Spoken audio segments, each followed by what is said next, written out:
Bismillahirrahmanirrahim. Assalamualaikum warahmatullahi wabarakatuh. Waalaikumsalam. Alhamdulillahilladzi arsala rasulahu bil huda wa dinil haqq liyudhhirahu 'ala dini kullih wa kafa billahi shahida. Asyhadu an la ilaha illallah wahdahu la syarika lah wa asyhadu anna Muhammadan abduhu wa rasuluhu la nabiyya ba'dah. Allahumma shalli wa sallim wa karim wa barik ala nabiyyina wa syafi'ina wa maulana wa qudwatina wa imamina Muhammad wa ala alihi wa sahbihi wa man ittaba'ahum bi ihsanin ila yaumiddin amma ba'du. Alhamdulillah wa syukurlah jamaah yang dimuliakan Allah, jamaah Majelis Keluarga Indonesia yang mudah-mudahan senantiasa Allah rahmati, Allah berkahi. Di pagi ini kita berjumpa dengan penuh keimanan insya Allah, dengan penuh keistiqomahan untuk menghadiri majelis-majelis ilmu yang alhamdulillah kita bersamai oleh para guru kita di MKI. Dan di pagi ini, di setiap hari Rabu, alhamdulillah wa syukurillah kita didampingi, bersamai oleh guru kita Ustaz Dodi Al-Jambari Abdullah Ta'ala. Mudah-mudahan Allah senantiasa menjaga beliau dan memberikan keberkahan dan istiqomahan dalam dakwahnya. Amin Allahumma amin. Dan ini doa untuk kita semua jamaah yang berkah Allah, mudah-mudahan Allah juga memberi keberkahan untuk kita semua. Amin Allahumma amin. Sahabatku ilmu Allah, di pagi ini kita insya Allah akan membahas sebuah tema yang biasa di hari Rabu kita mengulas sebuah nama-nama agung yang dimiliki Allah Azza wa Jalla, yaitu nama agung yang dari ilmu nama itulah kita bisa mempelajari bagaimana mengaplikasikannya dalam kehidupan sehari-hari. Dan tema pagi ini adalah tentang Al-Ba'is. Allah Maha membangkitkan, dan sebagaimana dijanjikan oleh Allah Subhanahu wa taala bahwa kita semuanya akan dibangkitkan di akhir kelak. Ketika kita dalam keadaan kematian, di dalam kubur, tulang belulang udah hancur, tapi ketika ditiupkan sangkakala oleh malaikat Israfil, kemudian Allah bangkitkan kita semua dari kubur kita. Ketika orang kafir berkata, ya wailana memba'atsana, ya wailana memba'atsana, siapakah yang membangkitkan kami dari mimma qadina, dari tempat kubur kami. Tentu inilah eh, janji yang Allah sudah pastikan akan terjadi. Kita akan dibangkitkan semuanya tanpa kecuali. Dan ini tema yang Masya Allah tabarakallah, mudah-mudahan menambah keimanan kita, menambah kesungguhan kita untuk beramal soleh. Dan tentu pagi yang mulia ini, pagi yang penuh berkah ini, kami selalu mengajak diri saya sendiri wabil khusus dan juga jamaah semuanya, mari kita manfaatkan sisa umur kita dengan memperbanyak amal soleh, salah satunya sedekah. Karena sedekah di pagi hari menjadi sebuah keutamaan bagi orang-orang beriman. Dan alhamdulillah semua yang disedekahkan, diamanahkan hartanya kepada kami, akan kami salurkan salah satunya untuk kegiatan untuk saudara-saudara kita di Gaza, selain memang untuk kegiatan operasional dakwah dari MKI, dan juga kami alokasikan sebagian juga untuk makan santri, ya, para santri di rumah tahfidz, dan juga ada sedekah air yang biasa kita eh, lakukan di hari Jumat, ya, di Jumat Mubarakah. Baik jamaah yang dimuliakan Allah, eh, tanpa panjang kalam, eh, kita tentu menanti, ya, bagaimana sebuah penjelasan tentang Al-Ba'is, bahwa Allah akan membangkitkan kita di hari akhirat kelak, dan bagaimana pertanggungjawab kita di akhirat kelak menjadi pengingat untuk kita semua. Alhamdulillah guru kita sudah hadir bersama kita. Assalamualaikum. Ustaz Waalaikumsalam Al-Jambari, warahmatullahi Masya Allah. wabarakatuh. Kaifa halukum? Alhamdulillah, nahnu bi khair wa kadzalik bi barakati doaikum insyaallah. Alhamdulillah, Alhamdulillah. Ini pagi yang Masya Allah, Tabarakallah. Kalau di kami ya Alhamdulillah sehat walafiat, Ustaz. Tapi ada tetangga yang juga wafat, dan sebagaimana juga kita tahu di jamaah juga ada Bunda Yola, ya, di Jakarta Ya, itu. Pak Edi Coba kita Laswandi. doakan mudah-mudahan Allah ampuni dosa-dosa Ya beliau Rabb. dan Ya. merahmatinya.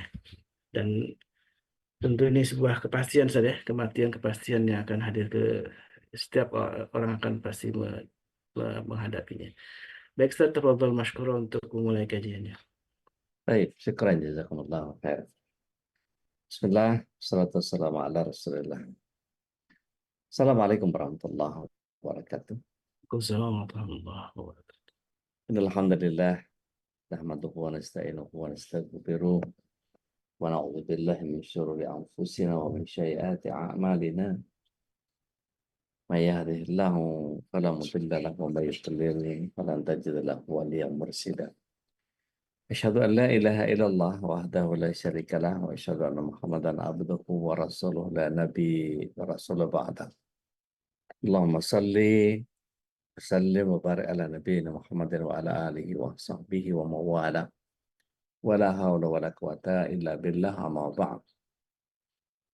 Bapak Ibu yang dirahmati Allah SWT, betapa kita diharapkan untuk senantiasa bersyukur ketika Allah SWT tahu bahwa kita hadirkan kebersyukuran, maka uh, kita akan uh, bagian yang kemudian kita uh, pahami bahwa Allah akan tambahkan kenikmatan. Salawat serta salam semoga senantiasa tercurah ke hadirat Rasulullah SAW, berikut para keluarga, sahabat, dan para pecinta risalah dan syariat beliau hingga akhir zaman. Mudah-mudahan Allah Subhanahu wa Ta'ala berikan kita adalah orang-orang yang masuk ke dalam kelompok orang yang diberikan oleh Allah SWT syafaat beliau kelak di akhir. Amin. Allahumma. Nah, Bapak Ibu yang dirahmati Allah SWT, pagi ini kita akan membahas al-ba'its, di mana kalau kita memahami bahwa ini salah satu kuasa Allah dan salah satu nama dan sifatnya, yaitu Maha membangkitkan.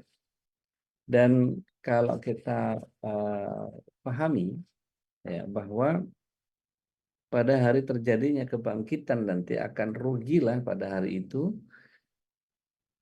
orang-orang yang mengerjakan kebatilan, dan engkau akan melihat setiap umat berlutut, setiap umat dipanggil untuk melihat buku catatan amalnya, dan pada hari itu kamu diberi balasan atas apa yang kamu kerjakan. Kalau kita lihat di surah Al-Jasiyah, surat 45 ayat yang ke-27, 28. Nah, Bapak Ibu yang dirahmati Allah SWT, calon penghuni surga semuanya, mari kita lihat di dalam sejarah bahwa Adi bin Abi Rabi'ah, seorang pentolan kafir Quraisy, pernah meminta Rasulullah SAW untuk menjelaskan tentang kiamat. Dengan senang hati Rasulullah SAW memenuhi permintaan tersebut. Tapi ketika Rasulullah SAW selesai bicara, maka Adi bin Rabi'ah ini langsung berkomentar dengan nada menghina.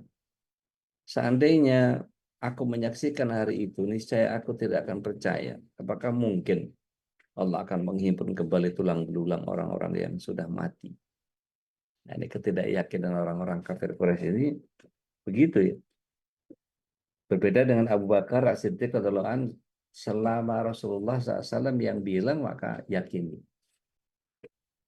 Maka penyangkalan yang dilakukan oleh Adi bin Rabi'ah ini menyebabkan turunnya surah Al-Qiyamah. Kita sama-sama lihat di surat yang ke-75, ayat yang ketiga dan keempat. Di sana Allah Subhanahu wa Ta'ala berfirman, apakah manusia mengira bahwa kami tidak akan mengumpulkan kembali tulang belulangnya? Bukan demikian.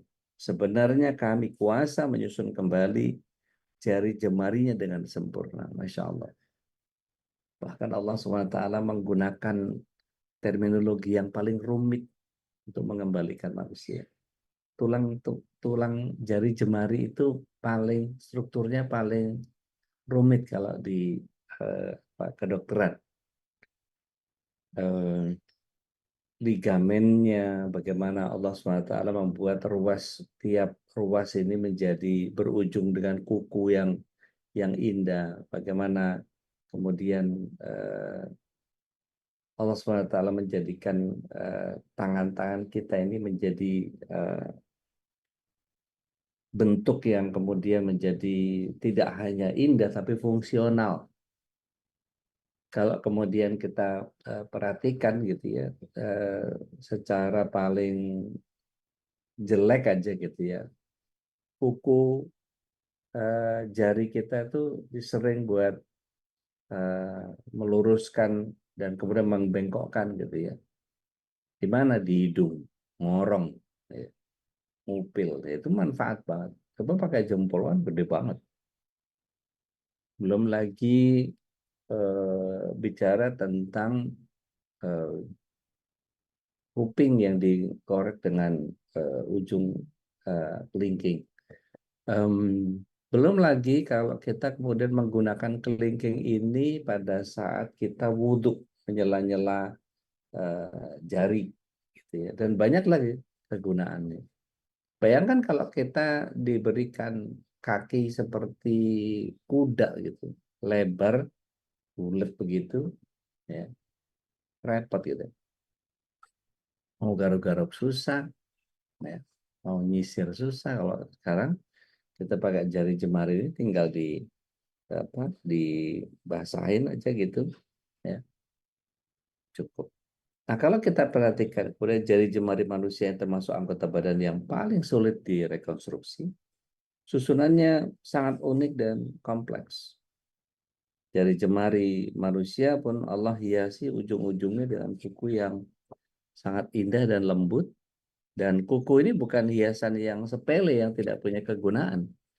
Bahkan beberapa terapis itu bisa melihat bahwa, oh ini kukunya ada putih-putihnya, berarti ini, berarti itu. Ya, ini kalau ada Bu Arini bisa ngelihat dari apa namanya, bisa ngelihat dari lidah gitu. Nah, ini lidahnya penebalan di sini ada ini apa semata berarti ini dan seterusnya.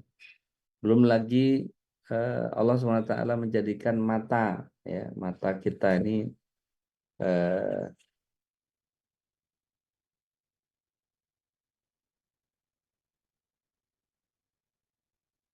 jadi ketika kita tahu bahwa eh, retina mata kita itu spesifik, tidak ada guratan retina yang sama seperti DNA, seperti sidik jari.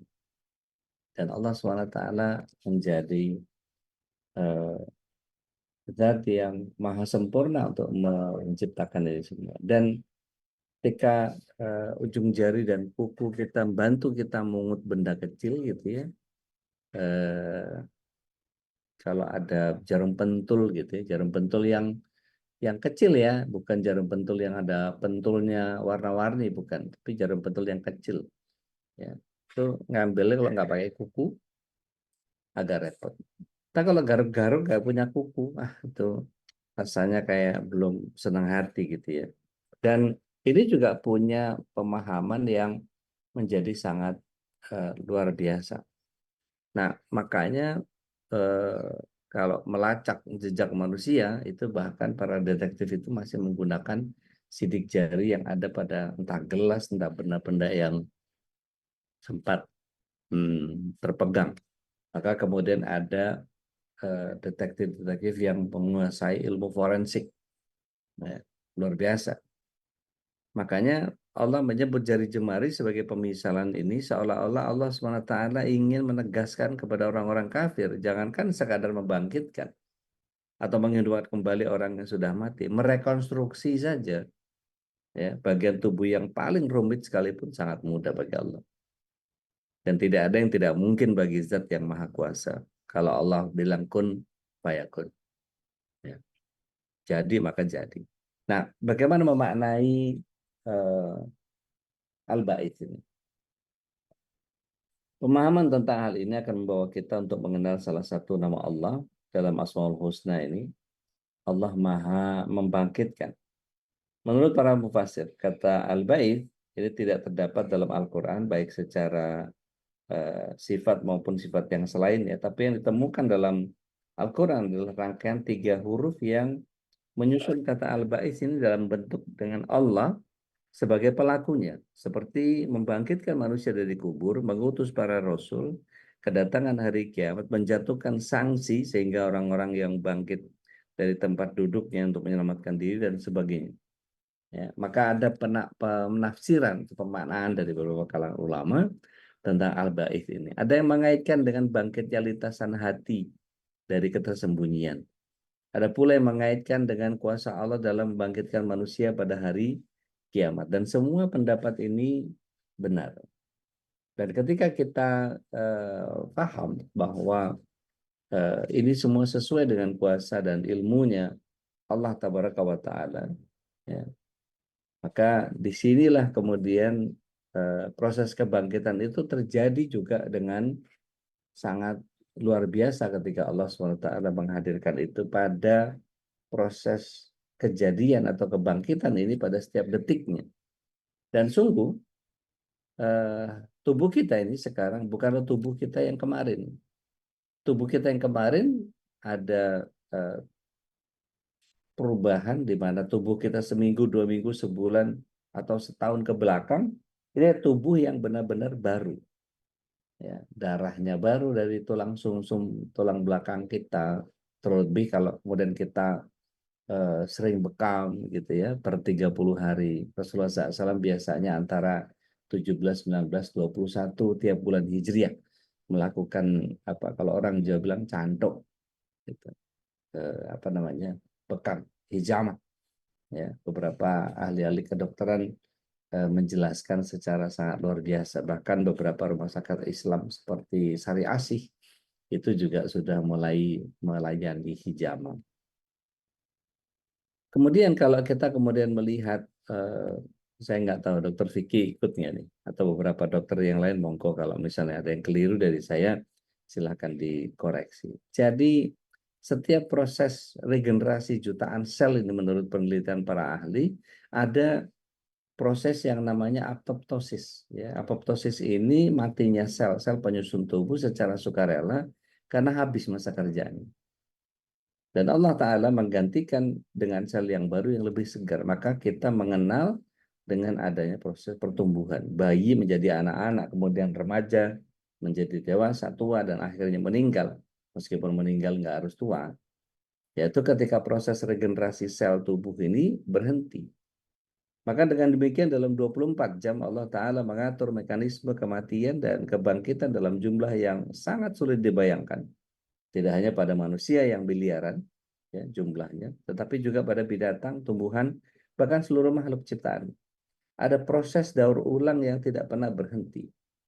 Maka sungguh benar firman Allah ya, kullu yaumin huwa fi sya'an. Setiap hari Allah berada dalam kesibukan.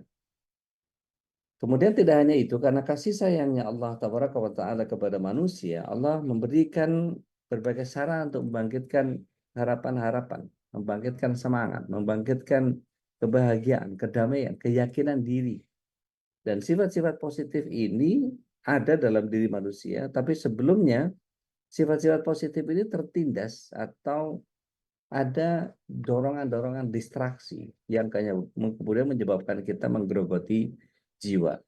Ya, mungkin ada anak yang sedang sakit, atau mungkin sekarang Teh Yola sedang sedih sekali untuk melepas kepergian sang buah hati. Tameng nerakanya hilang, gitu ya, kembali kepada Allah. Dan ini kemudian menjadi bagian yang eh, setiap kita punya bagian yang Allah SWT menyatakan tidaklah seseorang diberikan kelelahan, kesusahan, bahkan tidak hanya capeknya, tetapi bahkan ketika setiap duri yang menusuk kakinya, Allah SWT akan ganjar dengan gugurnya dosa. Maka caranya Allah SWT kalau kemudian melihat seseorang ini sudah sangat baik dengan ibadah-ibadahnya, sangat baik dengan hijrahnya, sangat baik dengan keinginan untuk memperbaiki diri dan seterusnya. Maka Allah SWT kadang-kadang tingkatkan level ketakwaannya di hadapan Allah SWT. Kadang-kadang dengan musibah. Bahkan dalam hadis riwayat Muslim dikatakan bahwa ada satu dosa yang tidak bisa dihapus kecuali dengan musibah. Ya. Maka kita doakan untuk saudara-saudara kita yang kemudian masih diterpa oleh rasa sakit, maka mudah-mudahan Allah SWT segerakan eh, sakitnya dengan sehat yang sempurna tanpa kembali lagi rasa sakitnya, dan kemudian Allah berikan ganti dengan ganjaran eh, pahala yang setimpal. Karena eh, makin tinggi musibah, itu makin besar pahalanya. Maka dalam 24 jam, kalau Allah SWT mengatur ini, ada beberapa sifat-sifat positif yang kemudian Allah Al-Ba'is ini menurunkan Al-Quran dan mengutus Rasulullah SAW sebagai kabar gembira dan pembangkit asa bagi segala manusia.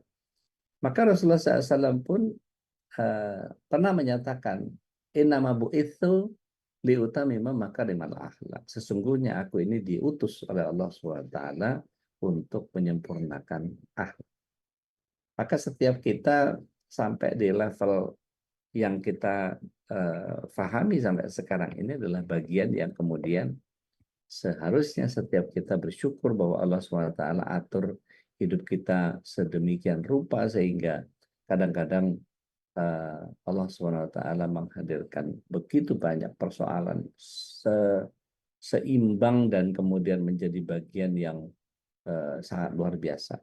Nah, ketika kita lihat bahwa ada kabar gembira dan peringatan, ini selalu Allah SWT hadirkan dalam konteks yang seimbang. Mari kita lihat surah Al-Baqarah ayat yang ke-28. A'udzubillahi minasyaitonirrajim. Kaifa takfuruna billah wa kuntum amwata fa ahyakum tsumma yumitukum tsumma yuhyikum tsumma ilaihi turja'un. Ini kan bagian yang kemudian kalau kita pelajari, Allah SWT sudah memberikan fase kehidupan atau kesejatian kehidupan di kita. Pertama, Allah SWT matikan kita di alam ruh. Kemudian Allah SWT menghidupkan kita di perut ibu kita, kemudian muncul ke dunia. Kemudian diwafatkan lagi kita ke alam barzah. Kemudian sangkakala yang pertama hancur semua kita dan wafat kita semua. Kemudian Allah Subhanahu wa taala sumayuhyikum, ya, dihidupkan kembali pada sangkakala yang kedua, dibangkitkan kembali. Ya, summa ilaihi turja'un. Kemudian Allah SWT mengembalikan kita semua kepadanya. Maka prosesnya akan menjadi sangat panjang. Nah, ada Allah tuturkan dalam beberapa kitab yang semuanya memberikan keputusan antara manusia tentang perkara yang mereka perselisihkan. Mari kita lihat surah An-Naba. Itu sampai belasan ayat dari awal sampai berapa belas, sampai 15 kalau saya nggak salah. Itu Allah SWT terus membuktikan bahwa Allah adalah zat yang akan mengembalikan seluruh bagian kehidupan ini. Maka kalau kita perhatikan bagaimana Allah Subhanahu wa taala di dalam surah An-Naba, ya. Jika kita perhatikan dari mulai ayat 2-nya lah gitu ya. A'udzubillahi minasyaitonirrajim. Anin naba'il azim. Kalau kita pahami dari ayat awal gitu ya, amma yatasaalun. Tentang apa mereka saling bertanya-tanya?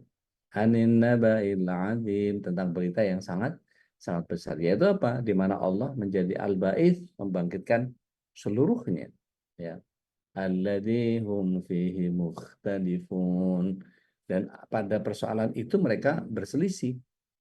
Kalla saya'lamuna thumma kalla saya'lamun. Sungguh tidak seperti itu. Mereka akan mengetahui dan kelak mereka akan mengetahui. Kemudian Allah SWT menantang orang-orang kafir itu kemudian menyatakan bahwa alam naj'alil arda mihada, bukankah kami telah menjadikan bumi sebagai hamparan, ya, wal jibala autada, dan gunung sebagai pasak, wa khalaqnakum azwaja, dan kami menciptakan kamu berpasang-pasangan. Terus habis itu ada yang nyela, saya belum Ustaz, saya masih jomblo. Itu bagian yang sudah ada pasangan, yang nggak usah khawatir. Tidak ketemu di dunia, nanti dipasangkan oleh Allah SWT di akhirat. Sekarang belum ketemu aja, ya. Nah, ini nyerempet-nyerempet perjodohan lagi nanti. Ya, ala kulli hal, kita balik lagi. Kemudian perhatikan Allah SWT menyebutkan waja'alnal laila libasa, dan Allah jadikan malam itu sebagai pakaian. Artinya apa? Mohon maaf, sekali lagi mohon maaf. Jangan olahraga malam. Malam itu buat kita ngupoyo tungo, kalau orang Jawa bilang. Kalau nek awan ngupoyo ngupoyo po, ya, kalau siang itu nyari nafkah, nyari makan, ya. Kalau malam itu ngupoyo tungo. Jadi makanya kalau kemudian apa? Kalau kita lihat bagaimana seseorang itu kemudian eh, apa istilahnya, punya satu kebiasaan, ya. Kalau kemudian kita jadikan malam itu kan, kalau hitungan sepertiga malam itu ada sepertiga malam pertama sampai jam 10, sepertiga malam yang kedua jam 10 sampai jam 2 gitu ya. Kemudian jam 2 sampai subuh. Itu sepertiga malam yang terakhir. Kalau kita lihat, ada nggak orang yang sepertiga malam pertamanya mengerjakan ibadah? Ada, Abu Bakar As-Siddiq radhiyallahu anhu. Tapi kalau beliau kemudian bangun di sepertiga malam yang terakhir, maka beliau sholat lagi. Kemudian tanpa witir mestinya ya, tahajudnya. Kemudian yang kedua, antara jam 10 sampai jam 2, Ibnu Umar biasanya mengerjakan di akhir ini. Nah, kemudian yang ketiga, ketika Rasulullah SAW gimana tangannya, nah, gini. Ya, dari jam 2 sampai subuh. Itu kemudian jadi bagian yang eh, dikerjakan oleh Rasulullah SAW dan beberapa ulama-ulama yang lain.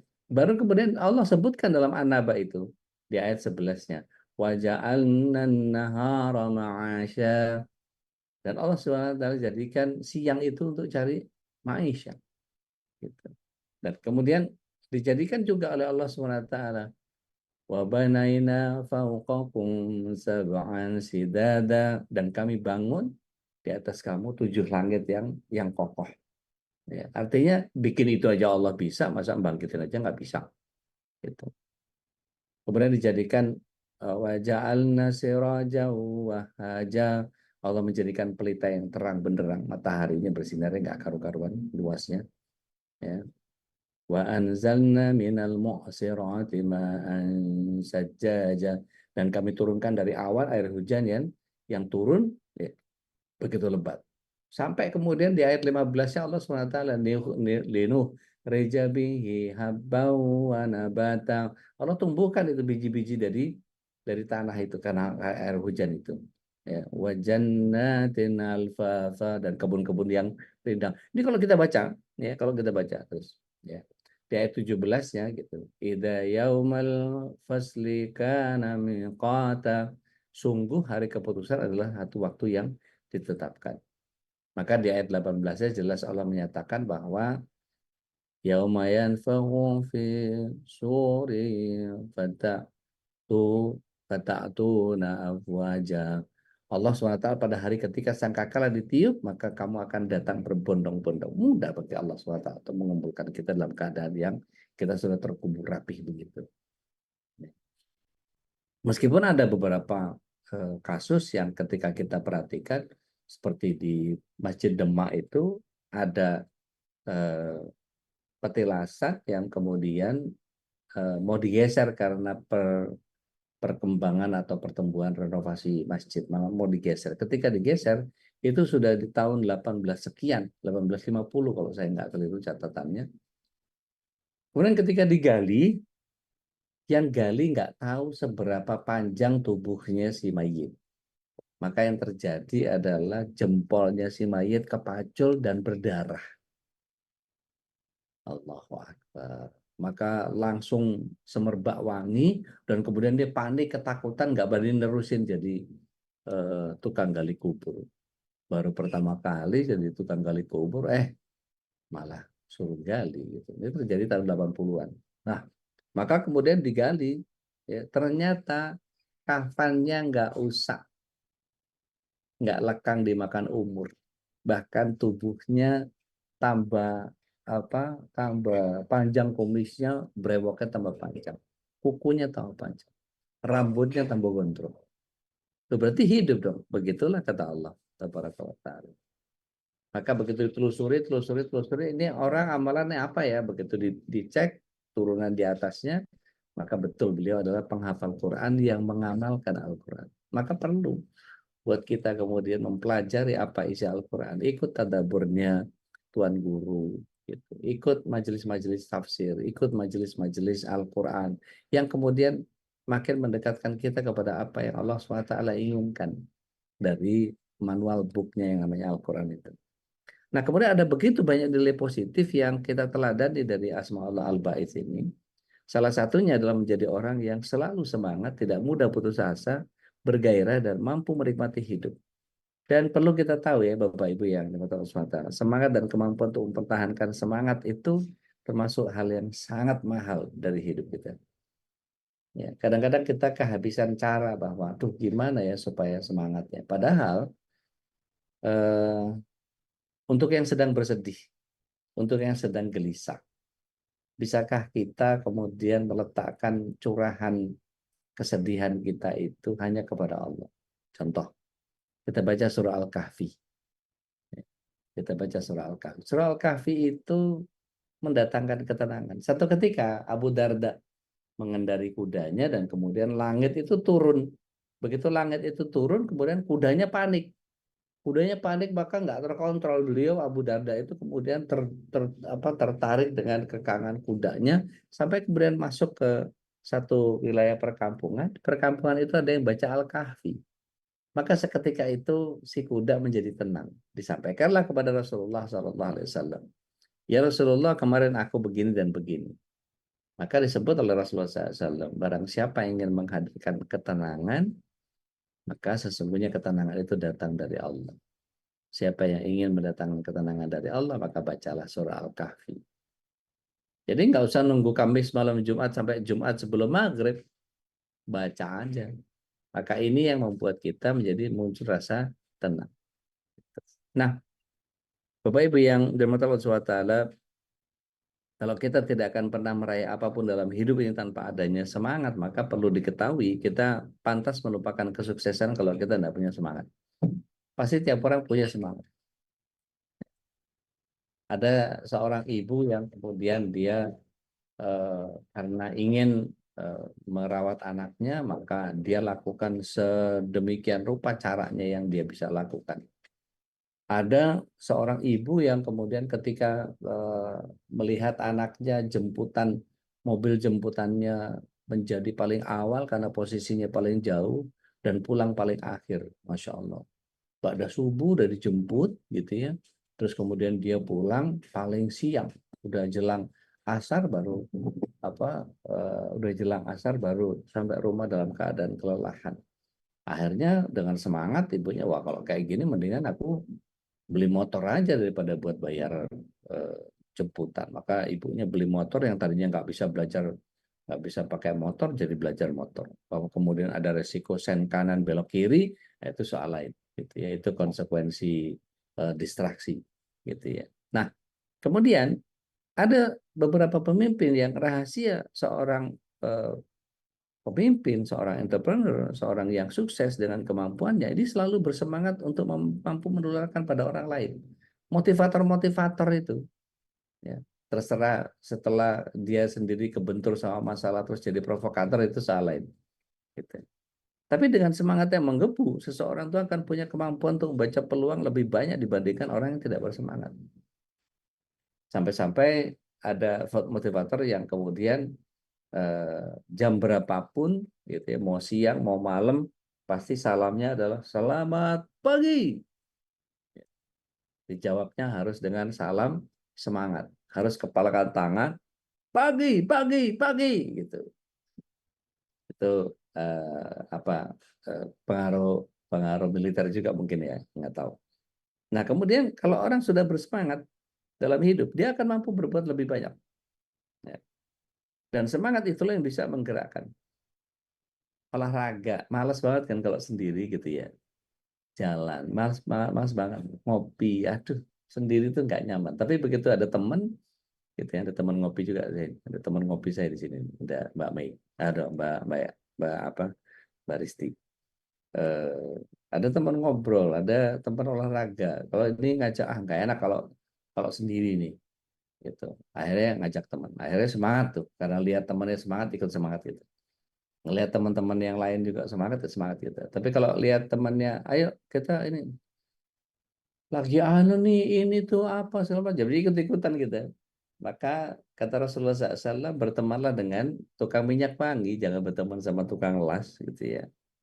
Maka seorang eh, rela hujan-hujanan pergi ke pengajian jauh-jauh disamperin gitu ya. Ini nanti eh, apa udah nanya koordinatnya, alamat yang di eh, Pancoran Depok, kajiannya Ustadz Sahal. Apa sebabnya? Dia semangat cari ilmu. Tafakuhun fiddin, ya, semangat dalam beragama. Maka seseorang pemuda yang rela pergi malam-malam ke rumah kekasihnya, apa sebabnya? Dia bersemangat bertemu dengan kekasih hatinya. Ada orang yang getol banget sama Al-Quran. Kenapa? Karena dia berjumpa dengan kecintaannya. Dia berinteraksi dengan surat cinta yang Allah SWT hadirkan untuk dia. Ini kan luar biasa.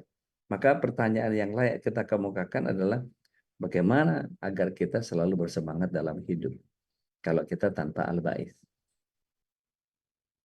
Maka semangat ini akan tumbuh kalau ada harapan. Setiap ada harapan, di sana ada semangat. Contohnya ya, ada seorang terjebak dalam gua yang gelap, badannya lemah dan harapannya sudah hampir habis. Ketika itu dia melihat setitik cahaya dan terpaan semilir angin. Apa yang terjadi? Sudah bisa ditebak. Semangatnya akan bangkit lagi. Dia menyangka bahwa di sekitarnya pasti ada lubang, sehingga dia pun akan berjuang untuk mencari lubang dan cahaya tersebut. Maka termasuk dalam bab cinta, ketika kita bersemangat mencintai Allah, pasti kita punya harapan untuk mendapatkan kecintaan Allah. Tapi kadang-kadang ketika harapan itu hilang, misalnya karena orang yang kita cintai menikah sama orang lain gitu, kita melihara melihara jodohnya orang, gitu.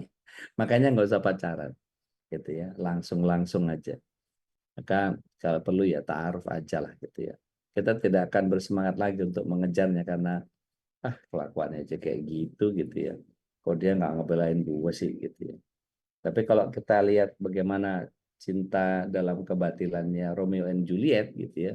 Kenapa kok mereka saling membunuh diri gitu ya, minum racun dan ketika pasangannya mati itu karena apa? Kecintaan. Gitu. Kalau ada yang tahu kisah cintanya sampai Eng Tai gitu ya, itu cerita Cina lama yang sampai kemudian sekarang tuh kalau kita lihat ada kupu-kupu yang putih gitu ya, dia selalu berdua tuh kejar-kejaran, selalu ke mana-mana. Nah, itu titisannya sampai ke Intai meskipun batil ya, tapi eh, apa pemahamannya batil, dia nggak bisa semua kupu-kupu dibilang sampai ke Intai, banyak banget dong berarti. Artinya itu sebuah tanda cinta yang begitu sangat luar biasa. Syekh Jahan di Persia, dia sampai kemudian menjadikan kuburan, apa, menjadikan Taj Mahal untuk istrinya. Maka kemudian istrinya dikubur di situ, Syekh Jahannya dikubur di situ juga. Dan itu Masya Allah indahnya luar biasa. Kemudian semangat ini menjadi sangat luar biasa. Lalu apa input atau informasi seperti apa yang harus kita dapatkan? Maka input yang bisa dipertanggungjawabkan dan memenuhi standar BAL, benar, akurat, lengkap, gitu ya. Ini keputusan yang biasanya kalau diawali dengan tradisi pengumpulan informasi yang benar, akurat, lengkap. Kalau punya tradisi ini, kita akan bersemangat untuk punya peluang besar untuk menghasilkan keputusan yang tepat dalam hidup. Maka ini modal yang paling mahal dari seseorang yang ingin sukses dalam hidupnya. Kalau kita telaah Al-Quran, misalnya kata Iqra sebagai kata pertama dari Al-Quran yang Allah turunkan kepada Rasulullah SAW, maka tidak sekadar membaca, tapi juga menghimpun informasi. Tradisi mengumpulkan informasi dengan seperti itu sudah diperintahkan Allah sejak jauh-jauh hari. Jadi artinya kalau kita suka kurang senang baca gitu ya, ini kesalahan besar umat Muslim. Ya. Andalusia di Alhambra di Granada. Kalau kita lihat bagaimana Universitas Jamaah Islamiyah Al-Qurdoba di Andalus, gitu ya, itu punya perpustakaan sampai 7 perpustakaan dalam satu universitas. Apa maksudnya ini? Kok sampai 7? Karena kurang. Gitu. Berarti apa? Minat bacanya sangat tinggi sampai perlu 7 perpustakaan. Seperti yang pernah saya tanyakan, berapa orang dari kita yang kemudian punya minat baca yang tinggi. Sehingga hampir semua buku macam-macam dia lala. Kemudian tradisi menghimpun informasi ini belum menjadi keseharian kita, sebagian besar lah dari kita. Seringkali berlalu tanpa nilai kebaikan di dalamnya. Kalaupun ada informasi masuk, mekanisme yang kita sering salah adalah serampangan dan tidak dipilah-pilah. Apalagi kalau kita bermain sosmed. Ya, lebih banyak keburukan yang ada daripada kebaikan. Ada seorang suami menemukan apa namanya seorang istri yang karena TikTok, ya, karena di give banyak orang, ya, sampai akhirnya rela membuka auratnya dan kemudian dimarahin sama suaminya. Kamu kalau sama aku susahnya minta ampun. Kalian sama orang nggak dikenal cuma lantaran kamu jadi live di TikTok, kamu kasih semua auratmu. Nggak bener kau ini. Udahlah dimarah-marahin. Sehingga bagian yang kemudian kalau yang timbul adalah semangat emosi, bukan semangat solusi. Yang ada apa? Ya udah semangat untuk marah-marah aja. Jadi kita harus gunakan, ya, mengubah cara berpikir tentang informasi. Maka uang yang kita gunakan untuk menghimpun informasi ini bukan sebuah pengeluaran, tapi sebuah investasi. Jadi ngedownload buku langganan dari beberapa akun yang memang kita bisa download buku-bukunya, kerjakan itu. Kita rela buang kuota ini dan itu apa segala macam, tapi kemudian kalau kita ikro, kita punya tradisi, punya perangkat, punya uang untuk selalu bergerak berdasarkan informasi yang tadi, ya, benar, akurat, lengkap tadi, supaya tindakan kita ini benar-benar kaya dengan informasi, otomatis kita akan kaya dengan harapan, kaya dengan semangat, maka tindakan kita ini akan selalu tepat dan akurat. Pergi kemana saja kita harus cari penghimpun informasi. Maka kalau ada orang kasih tahu ini, kasih tahu itu, apa segala macam, loh emang ada datanya. Maka perhatikan dan camkan, Bapak Ibu, tanamkan dalam diri kita. Dalam Islam, setiap perintah dan larangan pasti ada dalil. Coba diulang masing-masing individu. Dalam Islam, ini harus ada ayatnya, harus ada hadisnya, harus ada nasnya, minimal ulama deh. Maka kalau pengambilan istinbat hukum itu kita bisa turun dalam konteks Al-Quran nggak ada, hadis. Hadis nggak ada, jumhur ulama. Jumhur nggak ada, ijtihad. Gitu. Ijtihad nggak ada, baru pakai kias. Gitu. Itu bagian yang jangan langsung tiba-tiba, oh ini kiaskan aja, langsung nggak bisa. Turunin dulu. Ada nggak di Quran? Ada nggak di hadis? Ada nggak jumhur ulamanya? Ada nggak ijtihadnya para ulama? Dan seterusnya. Bukan ulama sekarang ya, ulamanya dulu. Maka bagian ini mendatangkan keakurasian dalam kita berislam. Perhatikan, ya, kalau perlu jadi status nih, dalam Islam setiap larangan dan perintah harus ada dalil. Oh kita nggak boleh ini, mana dalilnya? Ya. Ya, kita harus ini, mana dan nggak ada, lupakan. Saya punya seorang guru dari Ummul Qura, beliau S2 di sana. Eh, Ustaz Amiruddin Abdullah Rasul, Hafizahullah Ta'ala. Beliau orang Bugis, tapi besar di Riau, tapi tinggal di Mekah. Tapi sering ke Jakarta juga. Nah, saya belajar dari beliau. Beliau punya satu slogan yang membuat saya agak agak kaget awalnya. Tapi begitu saya pahami, benar banget. Yaitu apa beliau beliau katakan bahwa Al-Quran dan Sunnah selainnya setan. Al-Quran dan Sunnah selainnya setan. Jadi semua yang tidak mengacu kepada Al-Quran dan Sunnah, lupakan. Gitu. Dan terlalu banyak kurafat-kurafat yang terjadi di kita. Ya, luar biasa. Maka kenapa para nabi itu eh, didatangkan oleh Allah SWT di tanah Arab? Karena di Arab banyak orang jahiliyah. Kenapa wali itu adanya di Jawa? Karena di Jawa banyak kesyirikan. Jadi kita mesti mengambil ibrah dari semua ini. Artinya kalau bercita-cita apapun, ya, sejauh mana kita gemar terhadap informasi yang benar, akurat, dan lengkap tadi. Informasi bisa lewat buku, media cetak, televisi, internet, atau seorang guru. Maka kalau kita berjumpa dengan seseorang, upayakan perjumpaan ini menambah input yang positif. Kalau Tom Buati itu yang keempat itu bongkang soleh kumpulono gitu kan. Dan peristiwa apapun yang kita lihat, kita dengar, selayaknya mendatangkan input bagi peningkatan kualitas diri.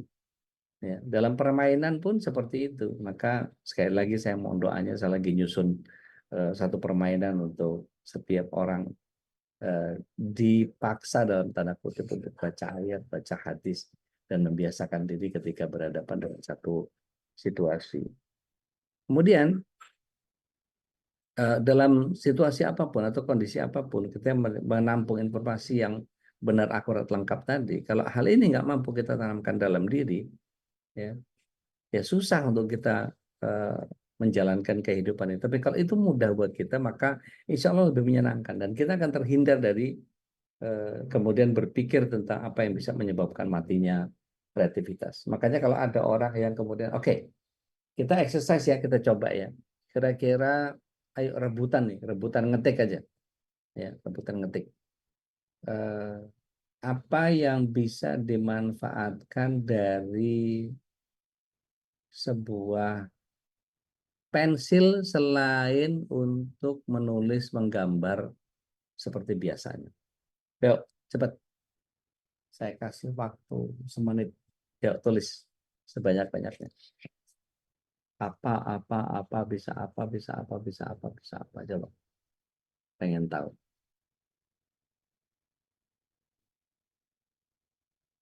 Buat gulung rambut, oke. Ngukur, oke. Ayo, yang lain. Tuh, mati kan kreativitas kan. Ini contoh konkret nih. Buat apa lagi ya? Buat garuk-garuk, oke. Karena dari orang yang sama, iya, saya anulir ini. Buat ganjel jendela, Masya Allah. Bisa dok, asau. Ayo, apalagi?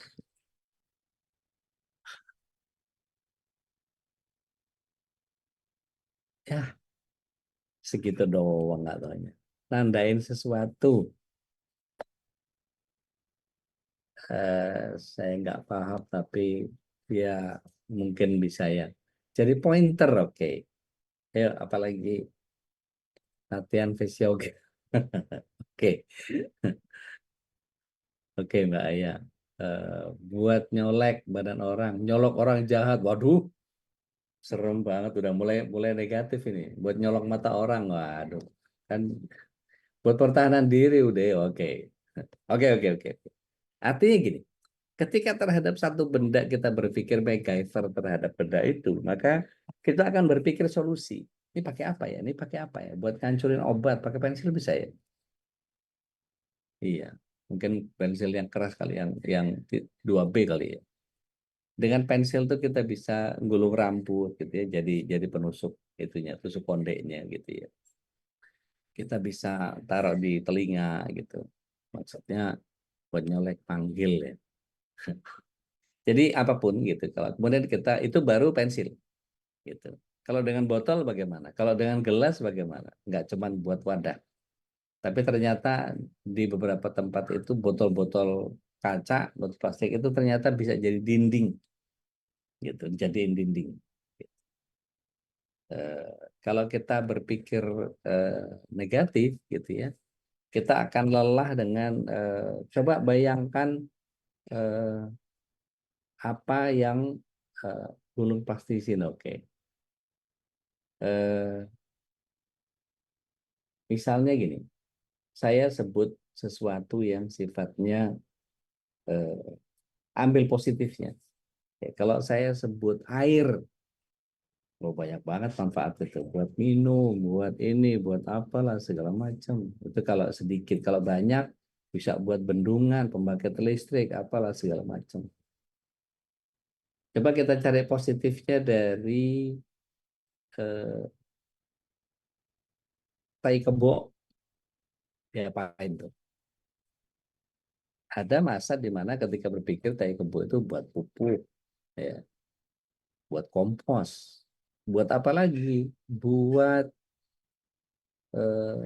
apa namanya biogas gitu kan ya. Wah itu sampai sampai tingkat advance itu cari sesuatu itu. Kalau ada pecahan beling buat apa? Ada yang bilang wah itu jadi hiasan, jadi mozaik, jadi terus berpikir positif terus itu bagian yang kemudian kita nggak lihat sesuatu. Cilaka ini wah bahaya buat kaki apalah segala macam nanti kecolok darah apalah luka menganga apa sakit enggak bukan itu. Tapi kalau kita kemudian berpikir orientasi, ya, jadi pengaman pagar rumah itu. Ya. Jadi betul-betul ambil manfaatnya. Sehingga kita melihat sesuatu itu bukan hanya dari sisi jeleknya saja. Maka perbanyak informasi-informasi tentang, saya dulu pernah berpikir bahwa satu benda ini bisa jadi apa aja ya, gitu. Bisa untuk apa saja ya. Kemudian bikin bikin vlog-vlog kecil gitu ya. Mari kita gunakan garam Zambira untuk ini misalnya untuk bersihin apa buat buat ini buat ini buat ini buat ini sehingga eh, apa eh, apa namanya informasi ini dipersembahkan oleh Zamira misalnya gitu pernah pernah pernah terpikir untuk berpikir gitu tapi waktunya ya nggak sempat mesti berbagi sama yang lain ala kulihal eh, kalau spiritnya Al-Baiz itu jadilah motivator dan teladan kebaikan ibu-ibu terutama harus bekerja sama dengan para suami untuk kemudian menumbuhkan semangat anaknya. Harus ada skenario-skenario role play yang kemudian bisa dikerjakan dengan eh, misalnya gini, Pak, nanti main HP ya, samping adik. Nanti Bapak marah-marah sama sama Bapak soal main HP. Nanti pasti adik nyimpen itu, karena dia nyari aman, gitu ya. Misalnya disuruh makan, pegang HP atau bisa nggak nih orang tuanya ngajarin anaknya yang bener apa segala macam. Bapaknya begitu ya pantas saja kalau anak kayak begitu misalnya gitu ya. Itu bagian yang kemudian, wah anak-anak langsung, aduh salah lagi nih gitu ya. Akhirnya besok-besok lagi kasih tahu sama suaminya, besok-besok jangan lagi megang HP di kamar di ruang makan gitu. HP di mana HP? Oh, udah taruh, udah nggak ada pegang HP. Nah ini kalau kita permisif gitu, sudah gitu. Kemudian bener, Badin. Setiap sesuatu itu pasti punya point of view yang kita bisa diambil dari hal positif. Nah, pemaknaan terhadap Al-Baiz ini, oh nggak berasa, udah 6:30 aja ya. Kita nggak boleh pinter sendiri. Ini harus memunculkan semangat berbagi kebaikan kepada yang lain. Dan kita pun ingin supaya nilai kebaikan yang kita miliki itu ada pada orang lain. Sehingga kita tularkan terus kebaikan. Sehingga lingkungan kita menjadi bagian yang baik. Masih ingat kebahagiaan sejati yang pernah saya sampaikan dari versinya Ibnu Abbas, salah satunya adalah lingkungan yang kondusif. Maka kalau bukan kita yang menciptakan siapa? Ya, nggak bisa kita berharap sama orang lain. Nah, kita kepengen juga orang lain untuk maju. Maka pantang bagi kita untuk melecehkan, menjatuhkan semangat orang lain, mengubur harapan orang lain. Gitu. Ibu-ibu biasakan sabar karena kadang-kadang gini. Anak-anak itu distraksi fokusnya itu misalnya mengenali satu benda. Ya. Ibu-ibu kadang suka nggak sabar. Pakai kaos kakinya, ambil di mana? Begitu buka laci dia langsung mikir, ini bagus warnanya, ini bagus ya, ini bagus. Baru fokus ke situ langsung dihardik. Jangan lama-lama tinggal ngambil aja pakai kaos kaki sama aja yang mana aja. Gitu.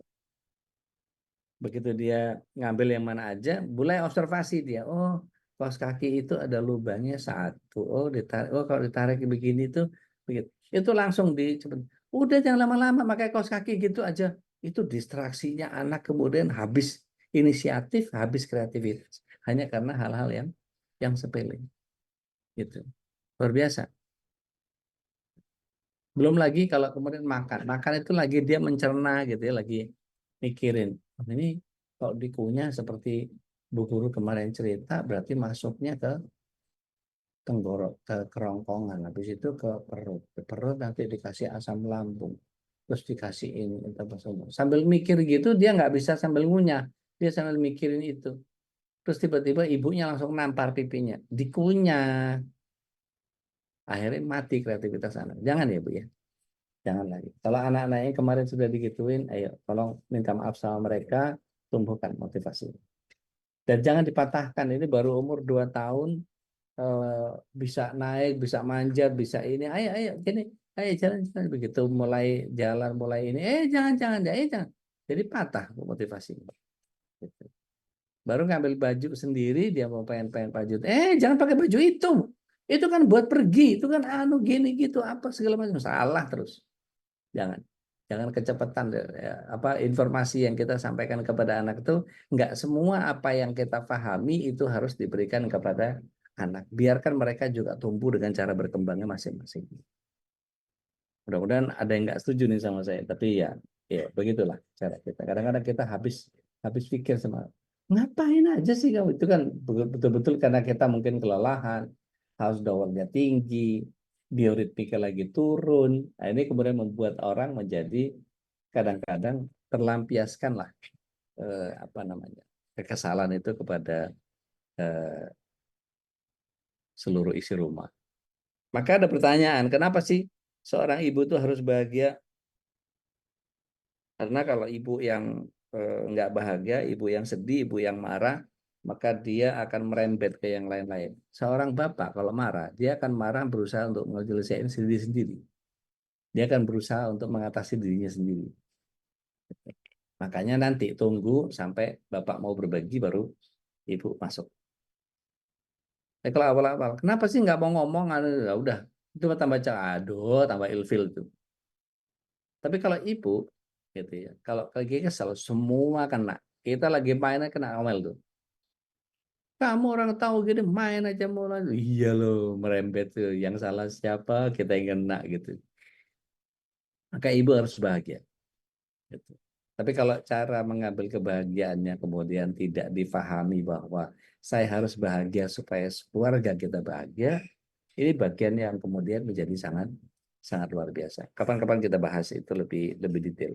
Artinya begini, pengenalan terhadap Al-Bais ini mestinya jadi titik balik buat kehidupan kita. Kalau seorang ayah misalnya, kita jangan bangga menjadi seorang kepala keluarga kalau tidak bisa cari contoh baik buat mereka.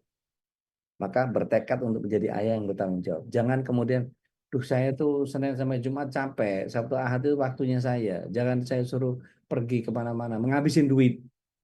Padahal mereka butuh. Senin sampai Jumat itu mereka nggak ngapa-ngapain, cuma sekolah doang. Sabtu Ahad itu ya bawa kemana gitu yang kemudian nggak harus habis duit sih. Cuman keluar aja, keluar kemana gitu, lihat pemandangan yang bagus sambil bawa cemilan 10, 11 gitu yang ibunya udah nyiapin duluan dari rumah, mungkin dadar jagung, mungkin bikin minuman yang bareng-bareng anak masukin ini cemplung sana, cemplung sini, bikin infused water dari apa bisa min, bisa apa bawa es batu, masukin ke tempat itu segala macam dimasukin di situ ada jeruk peres, ada apalah segala macam bikin mungkin nyerut apa nyerut macam-macam lah itu menunya ibu-ibu lebih paham itu. Jadi berusahalah supaya anak-anak kita tahu siapa Tuhannya dan bagaimana tujuan hidup kita. Maka Sabtu Ahadnya ajak ke majelis. Gitu. Kalau misalnya habis dari majelis kita makan-makan yang enak, kalau ada uang lagi tanggal muda boleh silakan. Kalau enggak kita nyoba eksperimen di rumah, itu rekreasi juga. Jadi nggak harus keluar. Kita bikin yuk, kita rebus singkong, cabutin apa namanya sumbunya, kemudian kita kita uleni gitu, kasih margarin, kemudian kita kita uleni, habis itu dia udah mempur begitu sampai kalis, kasih telur gitu ya, terus kemudian beli mozzarella batang, kemudian diselimuti tuh mozzarella taruh tengah, singkongnya tutupin, habis itu kasih tepung panir, eh, gulirin di kuning telur, balikin lagi ke tepung panir, udah simpen dulu. Kalau sebagian mau nggak digoreng langsung, ini mau digoreng, ini apa risol ala-ala. Wah itu begitu digigit, begitu tarik itu wah langsung lumer gitu. Jadi pengen makan yang aneh-aneh. Artinya gini, rekreasi itu bisa apa saja. Membiarkan anak untuk kamu yang bagian motong ini ya, kamu bagian ngaduk ya, kamu. Jadi libatkan. Jangan kemudian anak baru mau, aku bantuin ini ya, udah dia berantakan nanti anu rese apa segala macam ini. Jangan, jangan libatkan mereka supaya rekreasinya bisa bareng-bareng. Mereka juga punya daya cipta. Kalau mereka misalnya baru lihat YouTube, Mami aku bikin ini ya, Bunda aku bikin ini, Umi aku mau bikin ini. Silahkan, ayo nak dibimbing sampai diliatin, diperhatiin gitu. Enggak gitu, ini gini, nyalain kompornya mungkin kita dulu yang nyalain supaya enggak salah, enggak apalan segala macam, enggak terjadi kesalahan. Kegedean itu apinya kecilin dikit, kita aja yang instruksiin, biar dia yang ngerjain, biar dia punya feel juga. Gitu. Jadi sifatnya kita mesti sering-sering instruktif kepada anak itu. Kalau ibu-ibu bertekadlah jadi ibu yang baik layaknya Ibunda Khadijah. Duh kejauhan Ustaz gitu ya. Tubuhnya makin tua tapi bahkan lebih tua dari suaminya, tapi cinta kepada Rasulullah SAW itu nggak lekang. Ya, bahkan saking dikenang kebaikannya. Sampai-sampai Ibunda Aisyah itu cemburu sama Ibunda Khadijah. Berarti apa? Akhlak yang Masya Allah. Maka cantik itu dari dalam. Jadi begitu anggun dan mulia akhlaknya, begitu cemerlang budi pekertinya, jangan biarkan suami tergelincir hanya karena istri gagal jadi sumber ketenangan di rumah. Masih ingat ya, surat 30 ayat 21, ya. Allah SWT jadikan litas kunu ilaiha, haknya domir yang melekat kepada perempuan. Nah, jadi sosok ibu yang sayang anak-anak, jangan biarkan anak lebih betah dengan temannya dan suka memperturutkan hawa nafsu hanya karena ibunya bawel.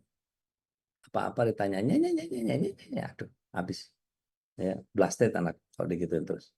Maka tanggung jawab bagaimana mengurus dan membesarkan mereka. Seorang ibu itu tidak sekedar melahirkan tapi juga membimbing ya selamat dunia akhirat. Makanya jadi ibu yang jadi teladan dan sumber kebanggaan buat suami dan anak-anaknya. Sampai satu saat itu kemudian, wah ibumu nak, oh gini-gini dan seterusnya dan seterusnya. Dari kebanggaan. Bahkan ketika sudah nggak ada, wah ibu saya dulu begini begini begini. Maka mesti sering kita ceritakan kepada anak-anak kita, dulu eyang itu begini dan seterusnya. Kalau eyang putri begini, kalau buyut begini dan seterusnya. Sehingga buat mereka bangga dengan leluhur. Bahwa kemudian mereka punya kekurangan, keterbatasan wajar manusia.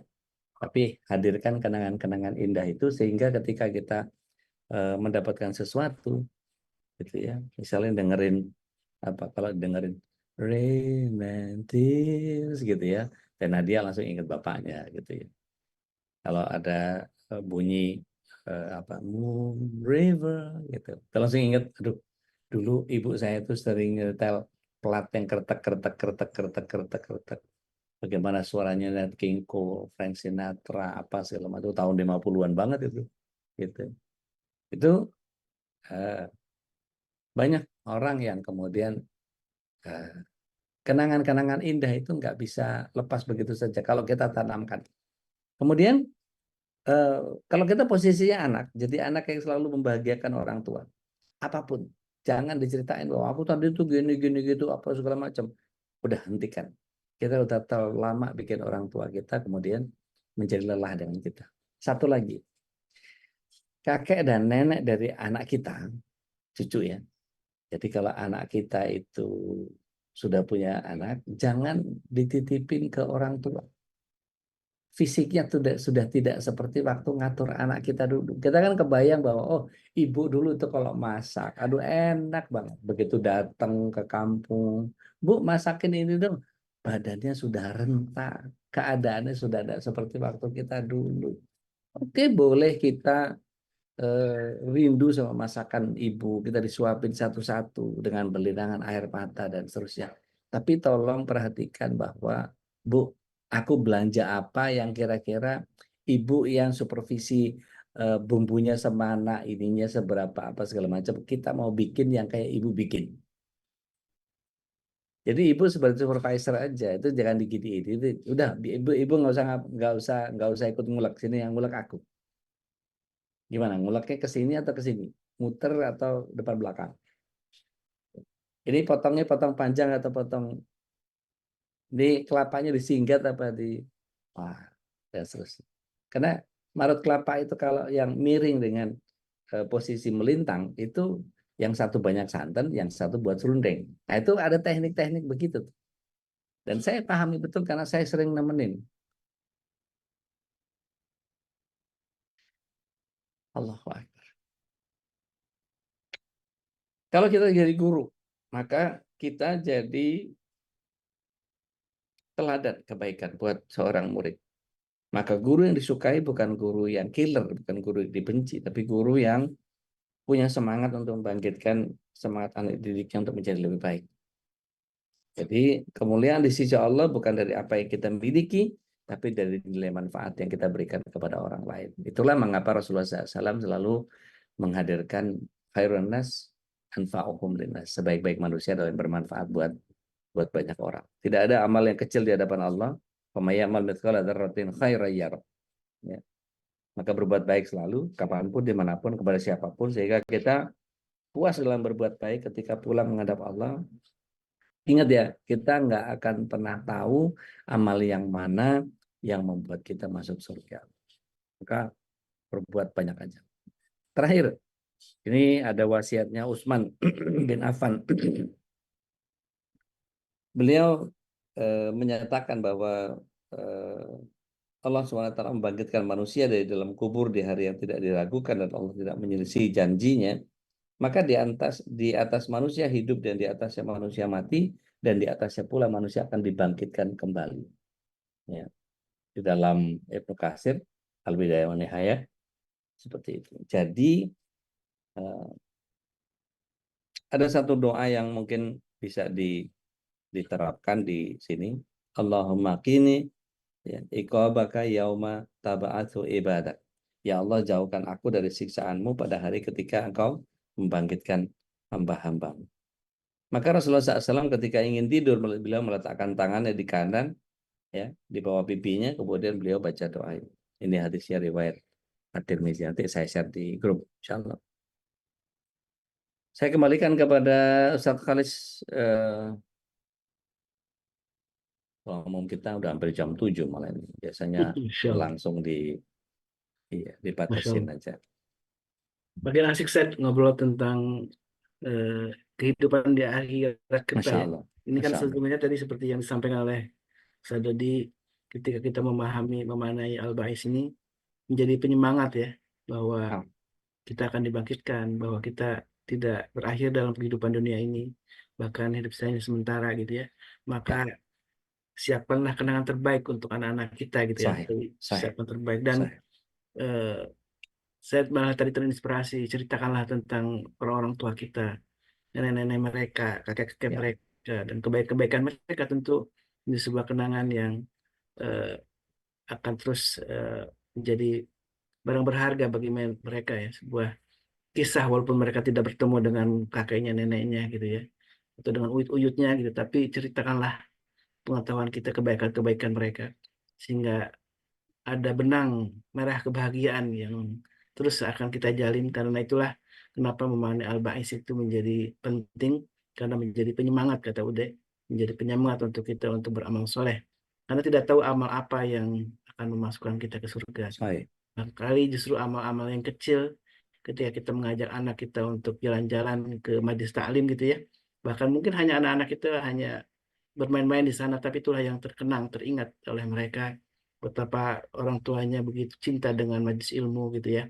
Seperti juga mungkin ibu-ibu di sini jamaah yang dimuliakan Allah melihat setiap pagi hadir di depan laptopnya atau gadgetnya gitu ya untuk mendengarkan ceramah para guru kita, dan anak-anak kita melihat itu setiap hari, oh terkenang di dalam benak mereka betapa ayahnya, ibunya gitu ya begitu cinta dengan ilmu, walaupun tidak hadir dalam majelis ilmu secara langsung, tapi secara online pun mereka tidak pernah menyisakan waktu kecuali setiap pagi untuk menghadiri majelis ilmu. Masya Allah, tabarakallah, sudah hampir jam 7. Apakah masih dibuka pertanyaan?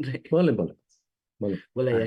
Ada. Baik, nanti kita bagi aja, mungkin ada 2 pertanyaan. Silakan untuk eh, apa namanya bertanya ya. Dan mungkin informasi sebelum sambil menunggu pertanyaan muncul, ada informasi insya Allah tanggal 18 ada Rukyah Kemerdekaan ya bersama Ustaz Al-Mutafari Hafizahullah Ta'ala. Insya Allah kita akan sama-sama belajar tentang Rukyah Syariah di eh, masjidnya Abah Hushairi ini, di kediaman di komplek beliau. Nanti sudah di-share ya alamatnya, dan mudah-mudahan kita semua dimudahkan oleh Allah untuk menghadiri eh, kajian Rukyah Syariah tentang bagaimana kita mendeteksi khodam ya. Karena jangan-jangan kita tidak tahu apa yang sudah diwariskan oleh generasi leluhur kita. Jangan-jangan ada makhluk gaib di sekitar kita yang terus memasuki kehidupan kita ya, dan merusak mungkin fisik kita bahkan gitu ya. Dan itu silakan untuk menghadirinya.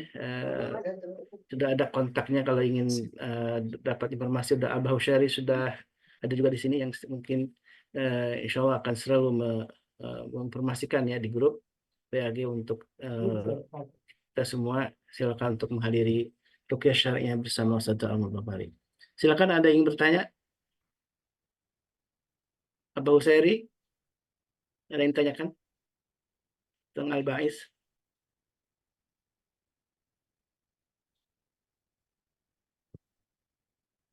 Baik,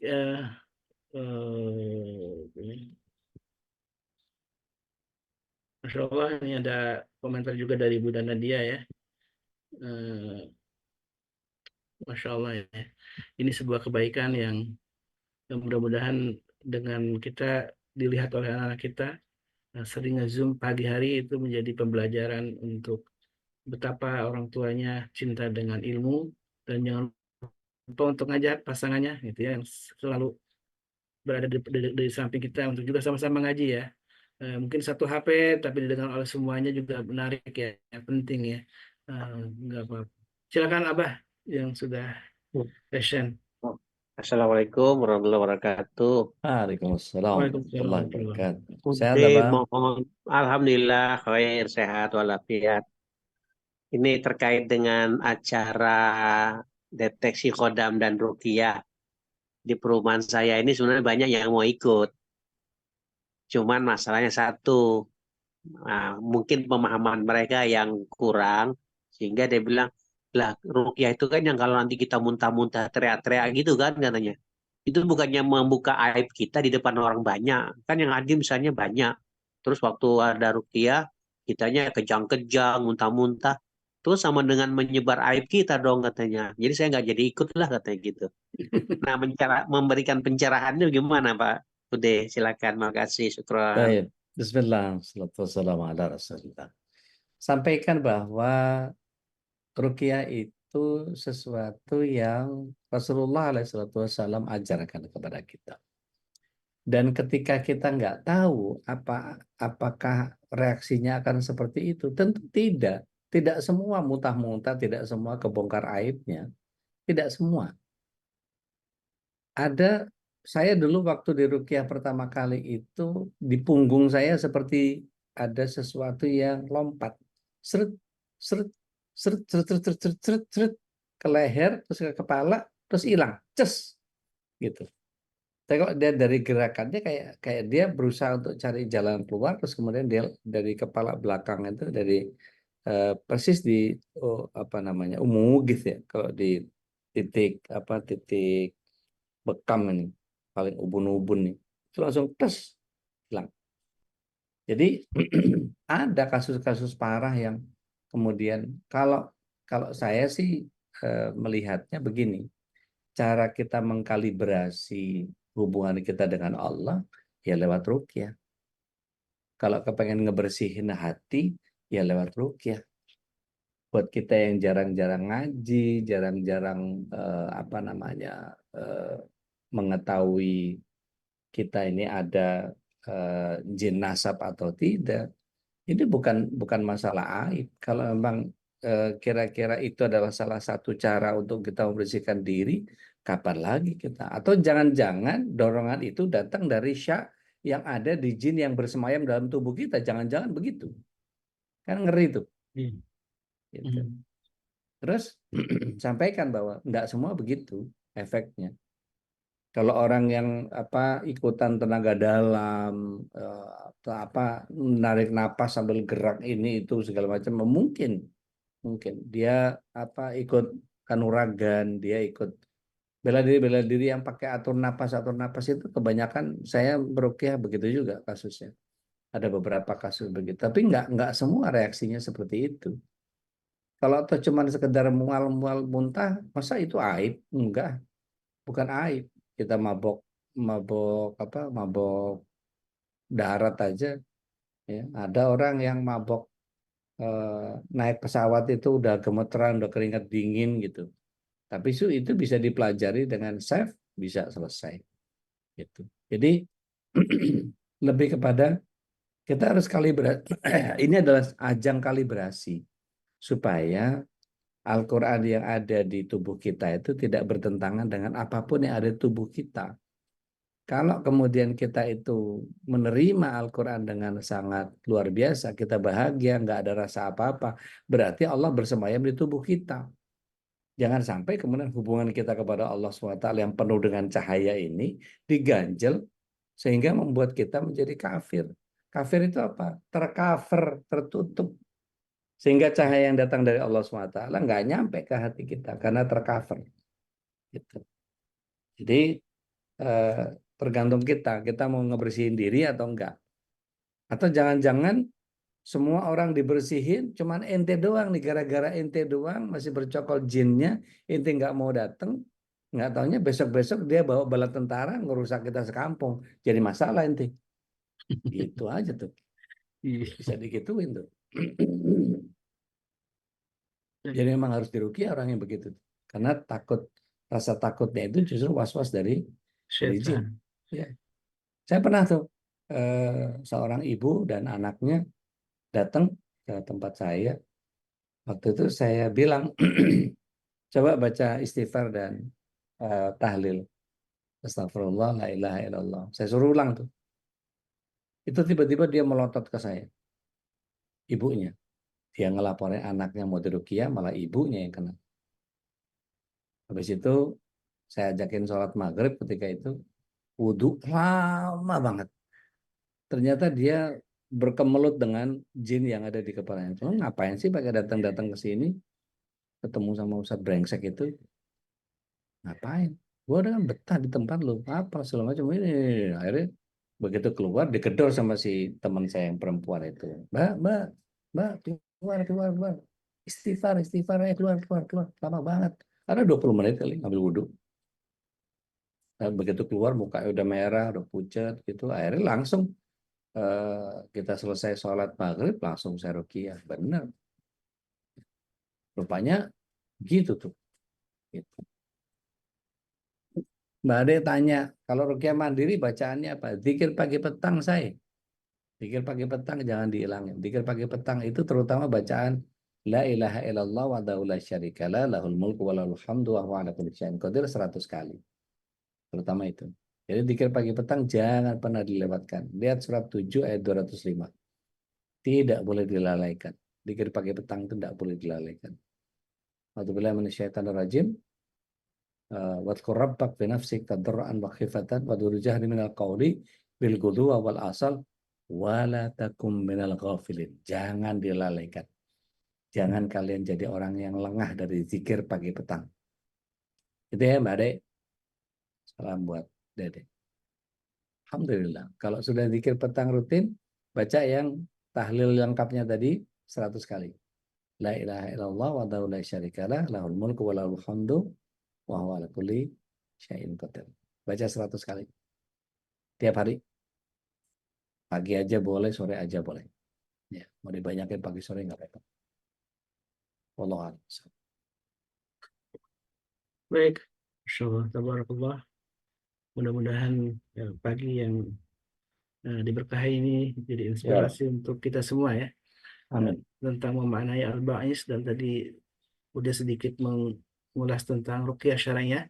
Jadi Abah kalau ada yang enggan datang ya sampaikan, jangan-jangan ini bisikan dari setan, Waswas minasyaiton. setan yang memang berusaha untuk menghalangi untuk beramal soleh ya, berbuat kebaikan. Dan ruqyah itu memang harus diubah mindsetnya ya, bukan hanya soal gangguan jin ternyata ya, karena ruqyah itu adalah juga untuk penyakit apapun medis sekalipun gitu ya. Bahkan Mengkalibrasi Al-Quran. Jadi gini, kalau medisnya itu gini. Coba cari artikel tentang The Message of Water atau The Secret of Water yang ditulis sama Dr. Masaru Emoto dari Jepang. Jadi setiap apa yang kita bacakan kepada air, maka ingat tubuh kita ini 78% isinya air. Jadi ketika kita berdoa, membaca ayat-ayat dan seterusnya, sejatinya tubuh kita sedang dikalibrasi, saya bilang tadi. Jadi ruqyah itu adalah kalibrasi. Bahwa Allah yang menciptakan kita, menciptakan Al-Quran itu, maka dibersihkan dari pengaruh-pengaruh buruk tadi. Nggak usah khawatir, insya Allah. Gitu.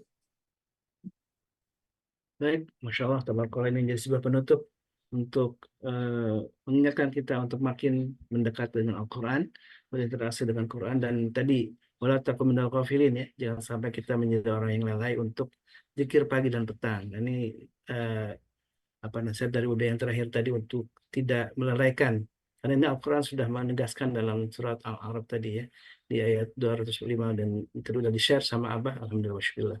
Baik, jamaah bukan Allah, kita bersyukur atas semua nikmat Allah, dan sampai saat ini kita sudah diistiqamahkan oleh Allah untuk mengikuti kajian bersama Mas Dodi Al-Jambari, dan masih ada besok. Kita insya Allah akan kembali bersama oleh Ude untuk membahas tentang Hisnul Muslim, dan di malam hari ada kajian bersama Tuan Guru Separan Fajar ya, tadabbur Al-Quran, dan silakan untuk terus mengikuti kajian-kajian bersama MKI, karena kita sudah alhamdulillah dibersamai oleh para guru kita, dan mudah-mudahan ini bagian wasilah kita untuk mendapatkan ridha Allah Subhanahu wa taala, karena disebutkan dalam hadis Nabi juga ke orang yang berusaha untuk menempuh jalan menuntut ilmu ini, dijanjikan oleh Allah akan dimudahkan baginya jalan menuju surga. Baik, mari kita tutup majlis ini dengan doa kafaratul majlis. Subhanakallahumma wa bihamdika asyhadu an la ilaha illa anta astaghfiruka wa atubu ilaik. Assalamualaikum warahmatullahi wabarakatuh. Waalaikumsalam warahmatullahi